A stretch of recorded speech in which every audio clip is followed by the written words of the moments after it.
Hi, and welcome to the Mid-Level Exceptional Sport Business Podcast.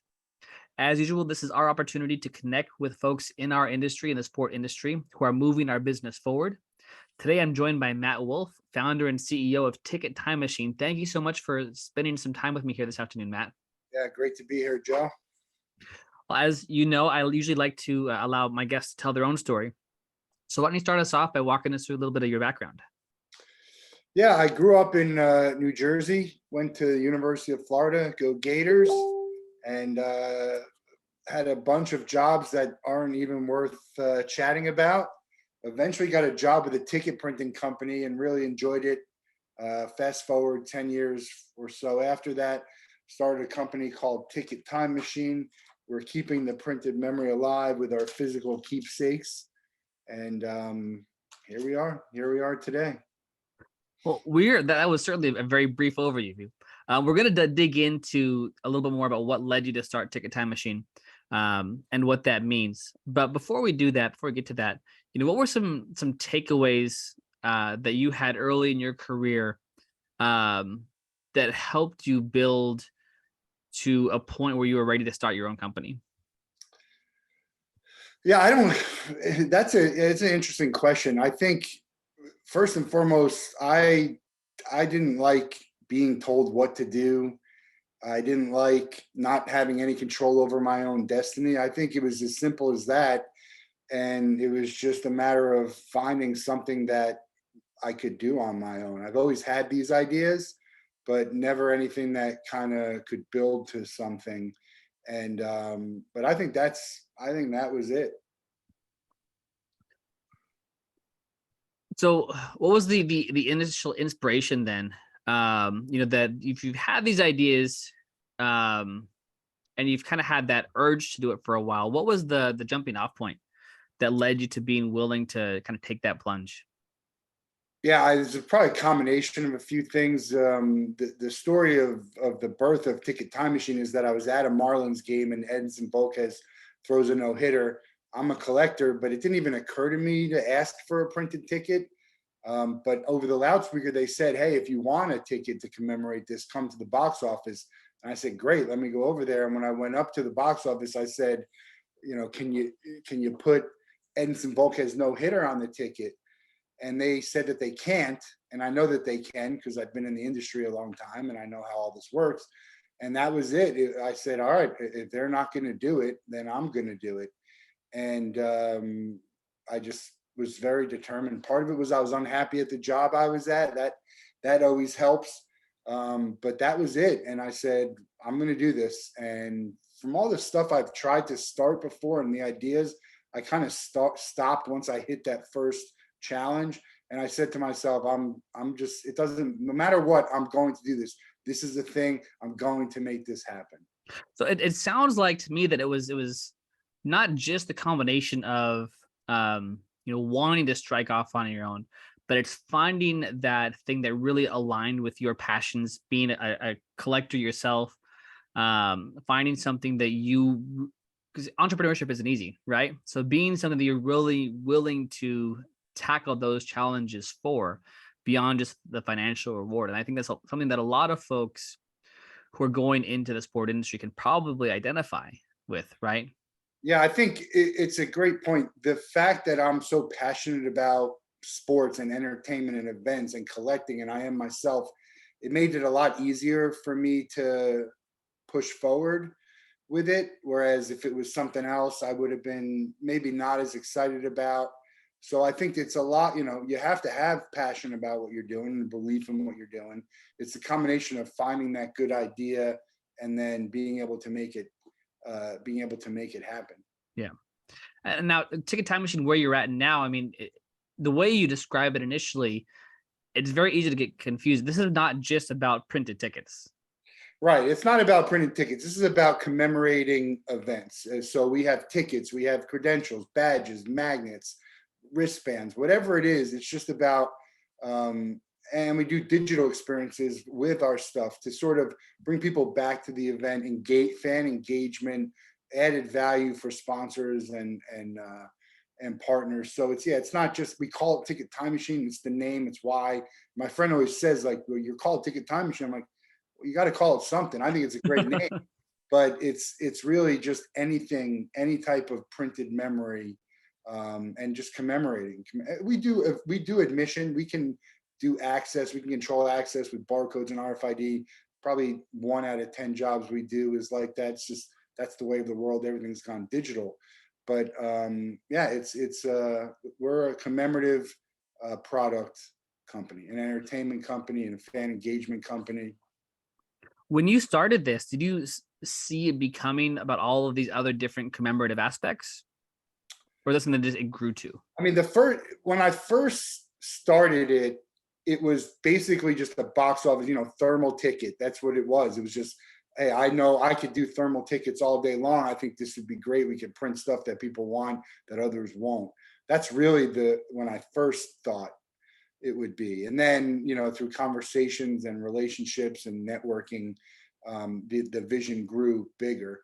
It was fast. It grew quickly Mhm. as I'm trying to find out, what I wanted to offer.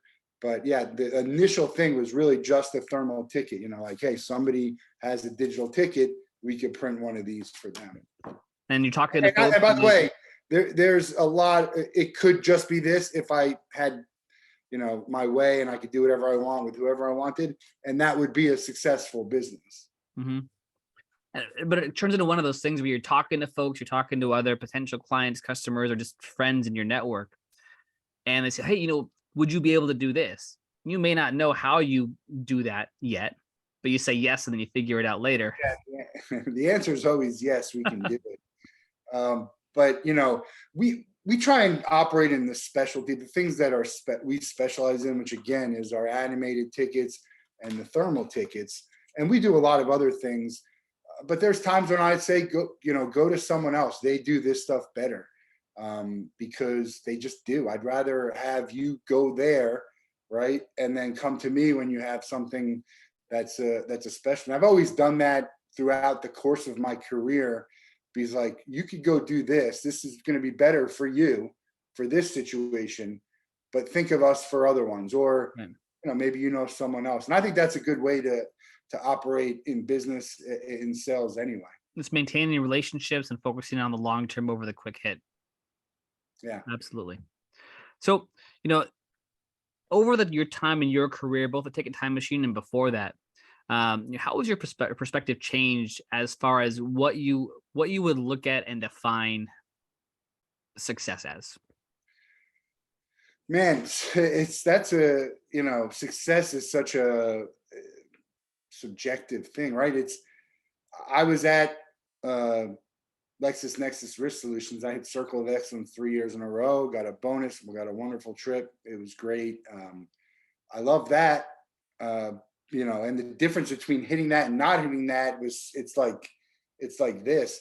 Now, where I sit today financially, our revenue isn't like, whoa, but for, where we're at with who we are, I think, we've been pretty successful so far. So you have to celebrate, the little wins and the successes that you have right now, striving to to understand that there's way more available. And we're not even anywhere near where we're going to be. But I would say that I've been pretty successful so far. My wife would disagree. But that's the truth. Like some people, they measure it just with dollars and cents. And, we've worked with the Florida Panthers and the Savannah Bananas and the Washington Mystics and college football teams through brokers. I would say that's pretty good. I think the key point that you hit on there is being able to celebrate the victories and the successes on your way up, and understanding that success and the definition to it can constantly change. Right. Well, like, look, we need to increase revenue. Otherwise, we won't exist, a year, 2 years, 3 years. We won't be able to exist. But, we could get to a certain level and still could be a success. I don't have a goal. My goal is to make as much money as I can to have everyone using our stuff. That's my goal. Mm-hmm. Everyone using our stuff first, and then the money, that's the result of Right. everyone using us and becoming a household name and becoming the go-to, printed ticket or product. So, as founder, CEO, there's obviously a lot on your plate. There's a lot that you balance, um, a lot that you have to manage. How do you manage your time? How do you find time for everything and balance everything that you need to? I have no idea how I do it. There's no rhyme or reason. I write stuff down so I know what I absolutely have to do. I have a CRM that really keeps me organized. But and I've always been very organized and very good with time. And I've gotten better. I've learned to push things off that aren't like, normally I had all this stuff to do, and I'm like, you know what? I don't really need to do that today. I can push that stuff off. And even from a sales perspective, if I'm not getting the traction I need, say, maybe let's hold off on this as opposed to continuing on it. But there's enough time in the day to do everything that we need to do. And that includes the work that I need to do and, you know, work, life balance with fun. If I have an activity, I'm going to see Green Day tonight. I can exercise, hopefully. But there are busy times. Sometimes Mhm. you really get overwhelmed and you just got to step back. I don't argue with my body anymore. Like the other day, I had to take a nap in the middle of the afternoon, and I took a nap because if I'm going to be exhausted, I'm going to be no good to myself. Mhm. So I think I thought it's just time management and being organized and really prioritizing things, I but think knowing that mhm. there is enough time, like there's time to do what's important to you and what you value, right, and what you prioritize. I think there's Now a it's a matter of what you put in that order. there are so many gems in what you just said, Matt. And I want to try and pull some things out of there. Obviously, the CRM system, having a structure, having an organization, having a process is important. But the ability to prioritize things. I've always said, you find time for what you make time for. You make time for what's important to you, and being able to prioritize that um, is something that can be really hard, right? You have all these things on your plate. You have all of these to dos, and being able to say, okay, if I can't get all of this done today, what am I comfortable with letting slip or letting slide, and how long can I let that slide for? And that, Yeah, and we're in a deadline. I mean, I'm in a deadline business. mhm. And by the way, everything was needed yesterday. That's just the nature of the printing business. Can we do it? Most of the time we can do it. We're going to do everything in our power to do it. But we have to say, I need this by here. I need this done. I'm thinking to myself, we're like taking the deadline and going back to say, here's what needs to be done. So you have a better idea of say, hey, I need to kind of have this done by this day. And then some of this stuff is like, oh, it would be great to have timings, everything. So I might not even know if the thing that I didn't work on here really affected me negatively. Like if I would have had this done 3 days earlier, maybe something would have happened. You almost don't even know that. Mhm. But I think all this stuff is going to help me in the future because I'm going to be able to delegate stuff and I'm going to have less on my plate to do because I'm doing everything now. Right. And then, that leads into the other piece that you said, being able to be comfortable letting things slide for a little bit. One of the things that I struggled with for a long time early in my career was being able to let something go unfinished at the end of the day and saying it's still going to be here tomorrow and I'm going to be here tomorrow and I can tackle it then, and being able to walk away and not letting that stress carry over. I mean, I could work literally 20-hour days for the next 8 months and never have like a moment where I don't have something I know like I can do. There's Mhm. always stuff to do. And some of the stuff is, I don't know. I think you just you get worn out that way. There's no people just get worn out and as you go along, it's the same thing with nap. Like your brain is not working good. So would you rather work on this stuff in the 10th, 11th, 12th hour when your brain is telling you and your body's not going great, or put it together and say, hey, I'm going to tackle this in the morning. This is Yep. better for tomorrow. I think that's a tough thing to manage with yourself. And I've done a better job of moving some stuff. I always used to be like, all right, let me do this, this, and this. And then I move some stuff. The other thing I do is, and there's a lot of, I don't know if it's studies or different opinions out there, but I multitask. If something comes in and I can get off my plate in a minute or 2 minutes, I do it, because Hmm. otherwise it gets stuck there and it's just things pile up. That's one of the other things is I multitask. I could be in the middle of something. If I don't absolutely need to get that done and I see something coming in that I can get rid of quickly, I do it. Hmm. And by the way, in sales, a fast response, it's one of the best things you can do as a seller. I don't care if you have the answer, whatever it is, just a quick response. Makes people feel valued and heard. Yeah, someone else said, well, if you respond quickly, that means everyone thinks you're going to always respond quickly, and they can always, okay, that's fine. I mean, I generally can do it. Hmm. And if that's the expectation that people start to have, and then the one time that I don't respond quickly is the exception, Yeah. that's not the end of the world, right? No, no one's going to respond faster than I am and be, on top of it. That's for me, the customer service aspect of sales is maybe the most important part. Yeah. Being able to deliver, being able to set expectations and hopefully over deliver. But again, it goes back to what we talked about before: building relationships, maintaining relationships, and showing that you care. Yeah, being reliable too. I mean, they can rely on me, so and that helps them because they don't have to worry about it. They understand that I'm going to be on top of this project that they're working on, and they have a very clear idea of the expectations of it. And so, in my opinion, that helps them sort of work on other things. They don't have to worry about what's going on the other end. Yeah, absolutely. And I want to stay with this space around just time management and budgeting. You talked about listening to your body, and I think that's another hugely important piece. You can work on something 20 hours a day, but one, that's not healthy. And how many people in our industry have we seen just burn themselves out because they put too much pressure on themselves, or their leaders put too much pressure on them to work 10 hours a day plus come in for weekend games or weekend events.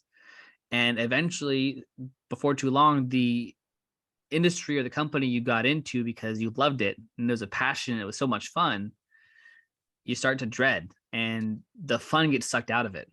Well, you know that more than I do because you've been in the industry, the games, the type of schedule. I have a friend who worked, at a major college and was, ticketing for all the events. And it's like everyone thinks it's so glamorous, right? Hey, I'm going to go see all these events, right? But I mean, you're not just sitting there as a fan watching; you're working these Mm-hmm. events. Probably the first half of them to make sure that things are going on, and then maybe you can enjoy it. And that takes a lot out of you. So but yeah, I had a bout with mental health, and it's a challenge for me.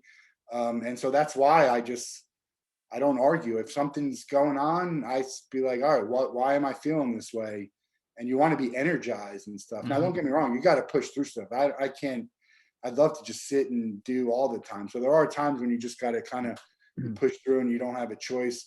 I just have this overwhelming feeling that everything's going to be okay. I have a feeling that this business is going to get where it needs to go.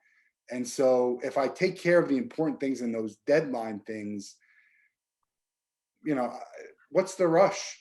Let's talk about that for a little bit, Matt. How is that something you think you've just always had, that feeling, sense of optimism and positivity, whether it's around your company or in general, or is that something you've had to nurture and develop?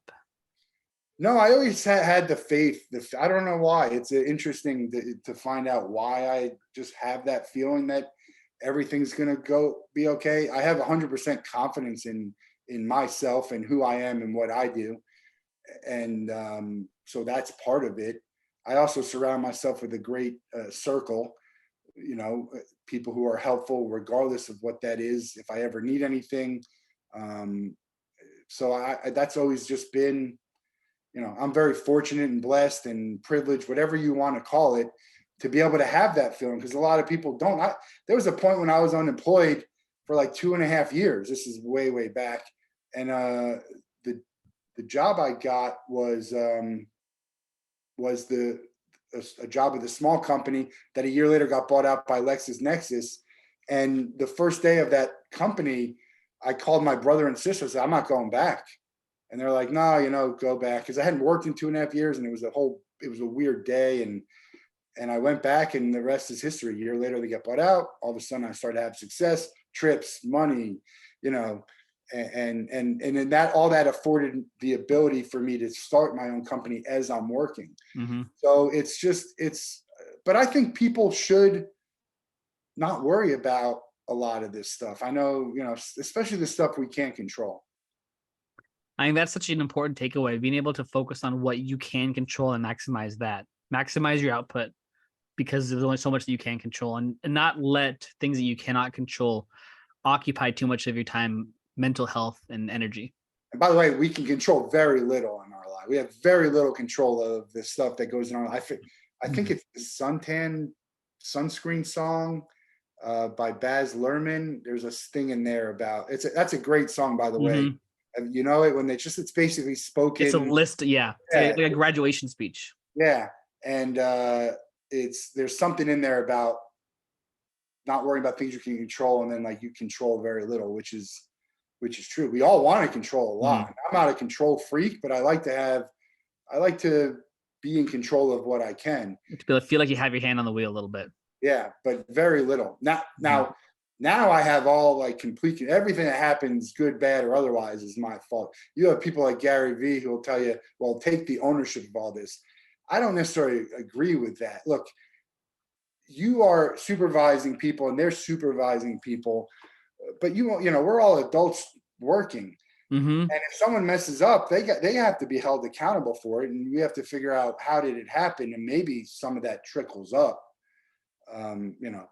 but the success always trickles up too. So why shouldn't the failures, right? But, you should still be, but now everything I do here, everything is it's not my fault or my control, but it's on me. Yeah.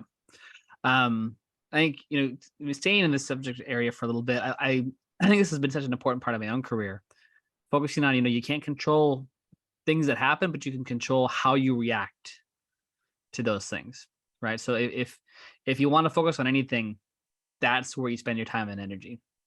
Well, I say, I talk to people about this all the time, and I didn't invent it, but you should react like whatever happened is exactly what you thought was going to happen, right?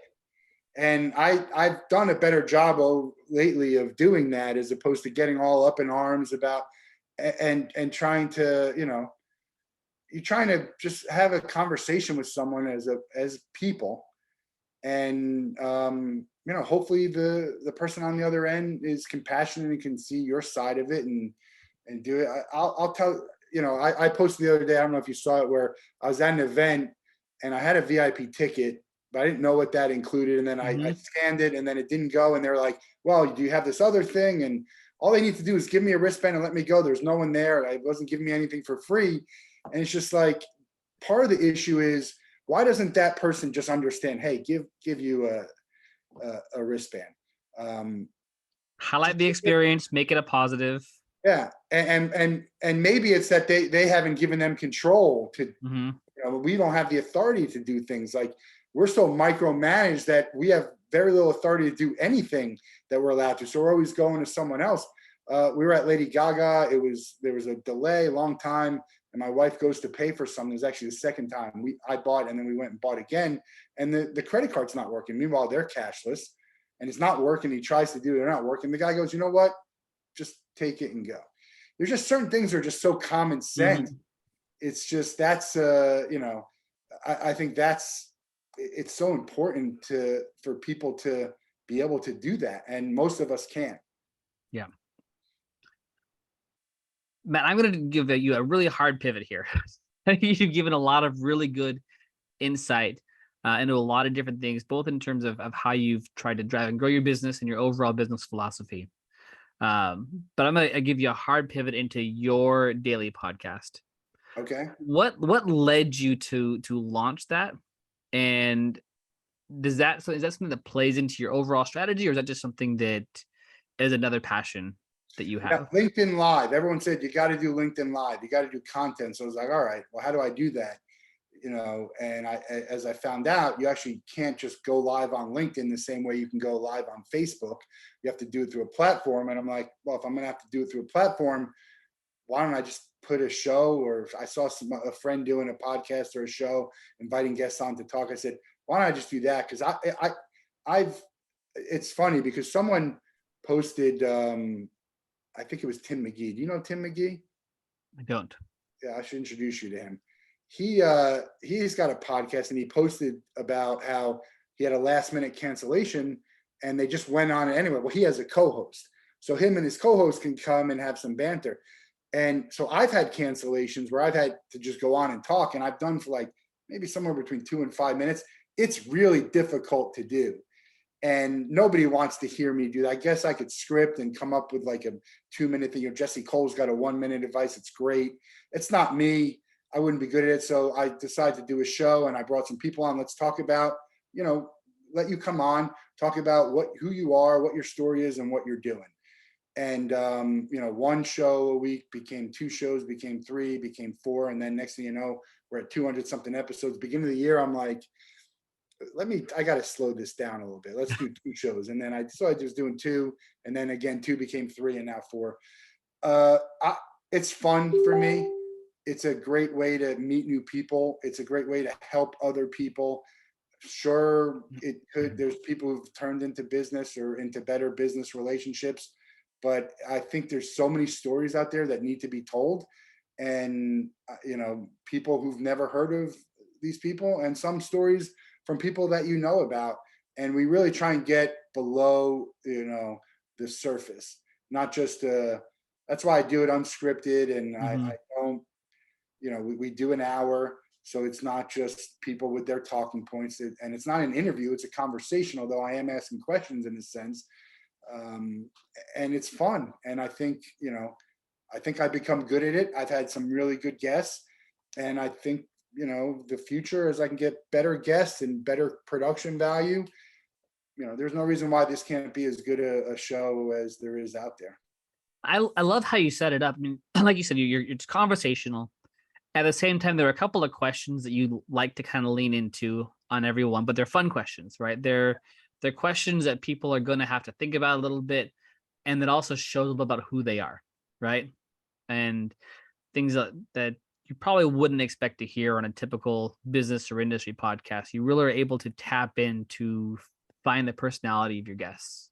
Yeah, like one of the things I like to go on and talk about is just, if you have me on a show to talk about sports or music or events, I don't even have to talk about my show or my business or anything like that. It's fun. So if you see me talking, you're not gonna be like, well, I don't need to watch that. I've already heard everything he has to say. I know he's gonna say these same 3 things, sort of like the talk shows. I mean, Mhm. and I forget who it was. Somebody might have been Larry King, who said he never does like research on his people because he wants to be surprised about what he hears, and that would lead to a better conversation as opposed to, I know what you're going to say. um, I think there's value to that, and not knowing where I'm going to go.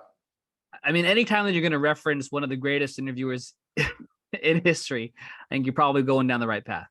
Yeah, well, it's funny to see the way it's, and there's still bloopers, and I still get uncomfortable, and because you're unscripted, your mind, like, I hear something, and if the guest talks for a little bit longer, my mind is piling up. Like, here's a point, here's a point. So I have 3 points. I'm like, where do I want to go with this?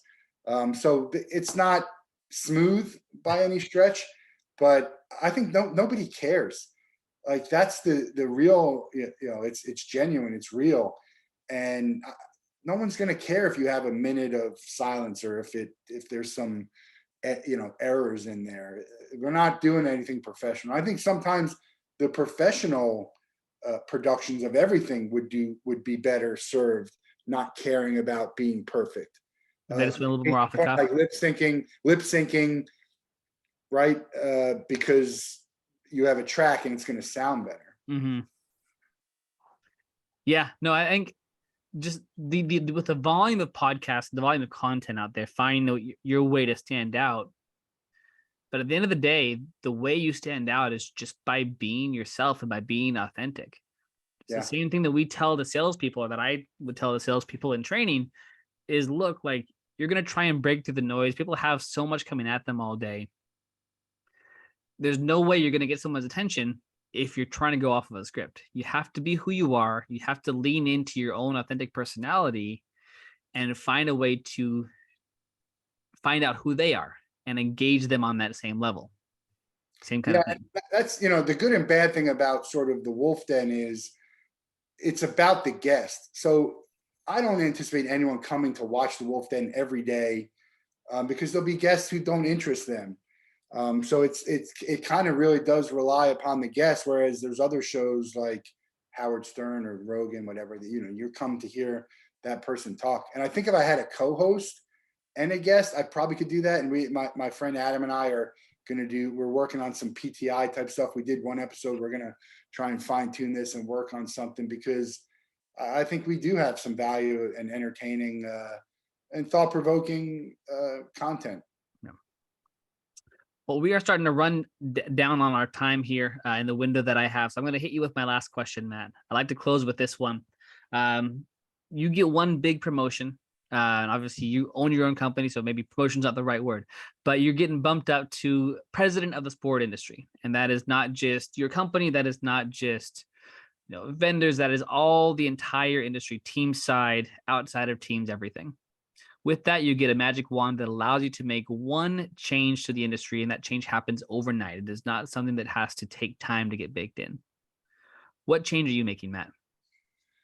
Yeah, this is an easy one for me, and I don't even know if this is a fair answer, but it's changing that every team, league, they have to care about the fans. And I think, being a fan myself, and as I start to get into the business side, I think one of the big thing is that they don't care about the fans. They look at them like a number, a dollar sign. And I think there's a better way to treat the fans. People do.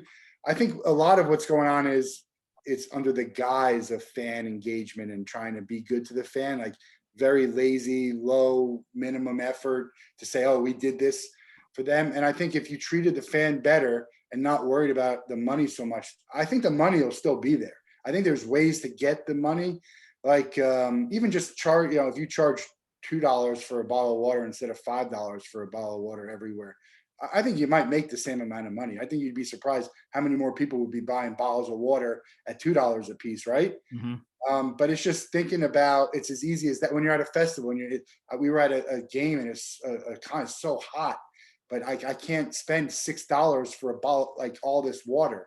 So I think there's just finding to get more value to the fan, and that's what I would do. I think that's a good one. I think every team talks a lot about how much they value the fan, how much they care about the fan. But at the end of the day, it's about your actions. And very few do. There's very few who do. And then I think on top of that too, it's where are you investing your money, right? Like do you care about the fans who are only in the premium spaces, or are you investing your money all across the board, right? I think one of the biggest things that changes that the Trailblazers made when I was there is they had this big reinvestment project into the Moda Center. And one of the biggest parts of that project was building a brand new bar out of what used to be a smoking terrace in the 300 level. It's my favorite part of the arena. I think that you do things like that to show, like, look, we're not just investing in courtside and the suite level. We want the fan experience to be as strong as it can be on all levels. Yeah, I think when a fan feels seen and heard, and they're going to feel more comfortable spending more and doing more. It's very hard to measure, and I talk about immeasurable data all the time, but it's just, I think they need to start. The problem is the fan's not going anywhere, and the fan is like, and it's an uneducated consumer, and so they don't have to. They can say, hey, we're the NFL, we're the NBA. I mean, yes and no. I think what a lot of teams are starting to see coming out of COVID with fans not being able to attend games or not being able to attend live events. There are some folks who are in a rush to get back. But I think there are a lot of folks who are just like, I went 2 years without being able to go to anything or only being able to go to very limited amounts. I've used that money in other areas. I'm okay just watching on TV. I'm okay scaling back, and I don't need to have that same level. So now teams are having to figure out how to get those folks back and reignite that passion that COVID kind of extinguished to a degree. Yeah, it's a challenge. I don't envy the. I know you were in it, and you'll probably get in it again with your next venture. But it's a challenge. That's the interesting thing about this business, is that it's always changing, and there's always another challenge around the corner that it can be very hard to predict. Yeah, we don't know. I think that's the majority of people don't know about all this stuff that's going on, whether it's NFTs and NIL and even the digital stuff. They just don't. People don't know, but there's a lot of experts who will tell you. Or I think there's like self-claimed experts who will talk like they know.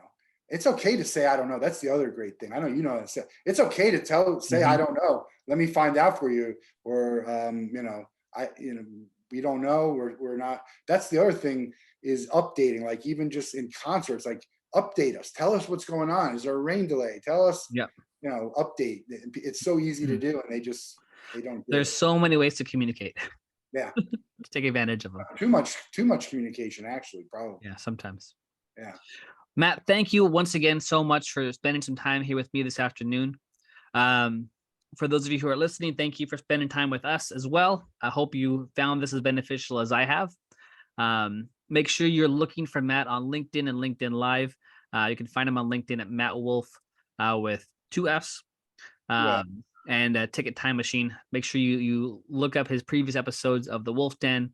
Lots of great episodes. You'll find me on a previous episode as well. We did a lot of talking about wrestling, and then the Damien Lillard for All-Star campaign as well. So yeah, it was a great episode, and I'm everywhere. So just check me out, and appreciate the time. Looking forward to seeing where you land. They're going to be a lucky organization. I appreciate that, Matt. And for everybody out there, as always, if you know anybody else who is exceptional in our industry like Matt is, please send them my way.